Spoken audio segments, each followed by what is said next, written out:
queria falar com vocês uma coisa muito séria que aconteceu no final de janeiro, quando 2 policiais pararam um jornalista negro chamado Frederico Silva, porque ele estava carregando 2 livros.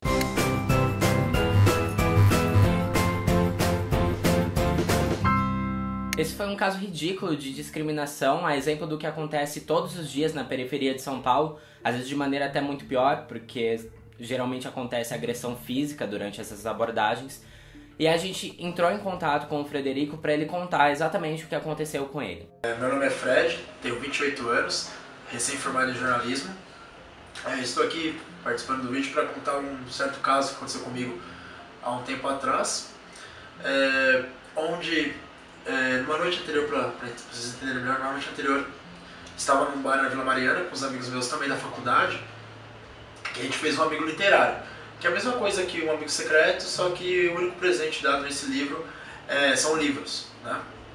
Enquanto eu subia a Consolação, num determinado ponto, uma viatura da polícia me parou e aí começou o procedimento normal de tantas abordagens, que é pedir documento, nome, idade, se você trabalha, aonde você estava, aonde você vai. E nisso até, de certa forma, normal de uma abordagem, até que chegou a um certo ponto que me incomodou muito. Que eu carregava 2 livros na mão, a única coisa que eu carregava nessa situação, e um dos policiais, enquanto um ia verificar o documento, um dos policiais olhou pro livro assim, e no caso, um dos livros era esse, o primeiro livro da saga do Dexter, né, que é o mesmo da série que ficou tão famosa. E ele, provavelmente devido à capa, né, que consta, vocês repararam aqui, tem uma mão aqui com uma lua, né, e um bisturi, e pelo sangue, assim, ao ver isso ele começou a me questionar sobre a capa do livro, se eu já tinha feito alguma coisa errada, se eu gostava desse tipo de leitura. Aí eu respondi pra ele que nunca tinha feito nada errado, que gostava de ler sim, inclusive esse tipo de leitura, entre tantos outros. E nisso, aí houve um fato que realmente acho que me incomodou muito de tudo. Que foi a hora que ele virou pra mim de forma irônica, sarcástica, falou: você não parece ter o perfil de quem lê. Eu não preciso nem dizer o quanto é irônico o fato do Frederico ser um jornalista, uma pessoa que trabalha com a palavra o dia todo, lendo e escrevendo. Eu não sei de onde que o cara tirou esse negócio de estilo de quem lê. Que estilo é esse? Eu não sabia que existia algum. E se tem, eu não quero participar dele. Aquilo foi pra ele um soco na cara, né? Assim, como eu falo, você já tá passando por toda aquela humilhação da abordagem, que é em público. Simplesmente 11 horas da manhã, por volta de 10h30 da manhã, 11 horas da manhã no máximo. Consolação lotada. A única coisa que eu carregava comigo eram 2 livros. Esses 2 livros, nada mais, não estava de mochila, não estava nada. Aí eu pergunto, o que time que era tão suspeito acima dos outros? Porque tinha pessoas passando para todos os lugares ali, né? E eles foram exatamente mim. O que eu poderia estar ali? E depois que eles me revistaram, tudo bem, não tinha nada. Por que esse comentário? Qual é esse perfil do leitor? Por que eu não tenho esse perfil? Tem alguma coisa errada assim? Seria minhas tatuagens? Seria simplesmente para eu estar de bermuda, regata, então talvez para ler você tem que estar de social? Ou seria, infelizmente, a cor da minha pele? Nós vivemos num país que deve muito à população negra, um país que surgiu num modelo político e econômico que escravizou milhões de pessoas, tratando elas como objetos. E apesar de hoje a gente não estar mais nessa situação, felizmente, os resquícios desse racismo implantado há 500 anos ainda são bastante visíveis. E depois desse episódio eu comecei a pensar qual era a relação da literatura com essa questão do racismo. E é sobre isso a nossa conversa de hoje. Pensando sobre a história da nossa literatura, a gente começa com a literatura quentista, em 1500, quando os portugueses chegam aqui. Mas é uma literatura escrita por portugueses e para portugueses. Ela só é chamada de brasileira porque ela foi escrita aqui. E a literatura quentista ela era muito mais um boletim informativo para os portugueses do que estava acontecendo na colônia, como é que eram os índios, como é que eles iam colonizar, o que estava acontecendo. Essa era a literatura quentista, ou seja, nada nosso e já estava com esse pensamento de dominação. E aí logo depois a gente tem o Barroco, que é uma escola literária extremamente religiosa.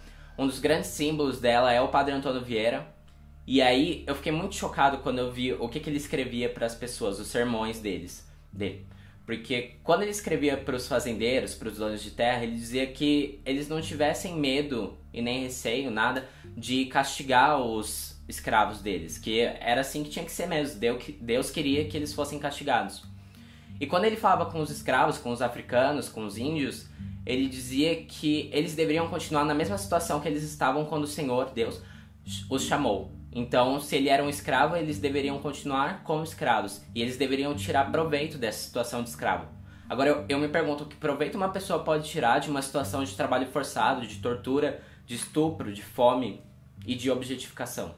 E esse racismo, ele vai se estender ao longo dos séculos. Ele vai estar presente na literatura do Padre Antônio Vieira e do Gregório de Matos, mas ele também vai aparecer lá no Luiz de Azevedo, por exemplo, o Curtiço, que é um livro hoje obrigatório para o vestibular, e que a gente tem o exemplo da Rita Baiana, que é tipo a ideia de que a mulher negra nasce pro sexo. A Rita Baiana, ela só sobe na vida, ela só consegue o que ela quer através do sexo, é para isso que ela é feita. E também o Monteiro Lobato, que é uma grande discussão, porque a gente tem personagens como a tia Anastácia ou o tio Barnabé, que tipo, eles só estão lá para servir, eles não têm família, eles ficam lá na cozinha ou consertando as coisas o dia inteiro, eles são só funcionários. E também tem o Saci, que é a ideia do negro safado, sabe? Que negro você não pode confiar. Que na verdade essa é a ideia que o Saci passa, sabe?